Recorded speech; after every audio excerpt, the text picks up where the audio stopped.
পিলখানা হত্যাকাণ্ড, সেই হত্যাকাণ্ডে আমাদের যেই সেনা অফিসার ভাইদের সহ আরো যাদেরকে নির্মমভাবে হত্যা করা হয়েছে তাদের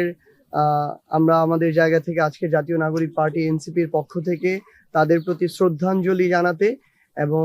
তাদের এই স্মৃতিকে স্মরণ করতে আমরা এই জায়গায় এসে উপস্থিত হয়েছি। আমরা মনে করি জাতীয় নাগরিক পার্টি এনসিপি সবসময় বাংলাদেশপন্থী যারা যারা বাংলাদেশের জন্য লড়াই করে জীবন দেয় তাদের সাথে তাদের স্মৃতিকে স্মরণ করে সবসময় সামনের দিনের রাজনীতি নির্ধারণ করবে। 2009-এর সেই দিনে এই 25শে ফেব্রুয়ারিতে যখন আওয়ামী লীগ এবং সংশ্লিষ্ট আরো বিভিন্ন অংশীদার তারা প্রত্যক্ষ এবং পরোক্ষভাবে পরিকল্পনা করে আমাদের বাংলাদেশ সেনাবাহিনীকে দুর্বল করার জন্য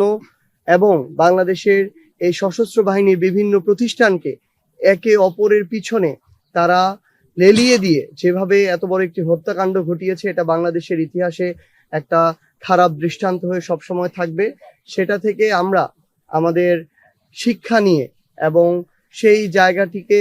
আমরা সবসময় আমাদের মনে স্থান দিয়ে আমরা আগামীর যে রাজনীতি, সেই রাজনীতিতে কিভাবে বাংলাদেশ পন্থার যারা অফিসার তাদেরকে ধারণ করে আমরা বাংলাদেশকে বিনির্মাণ করতে পারি, আমরা সেই চেষ্টা সবসময় করব।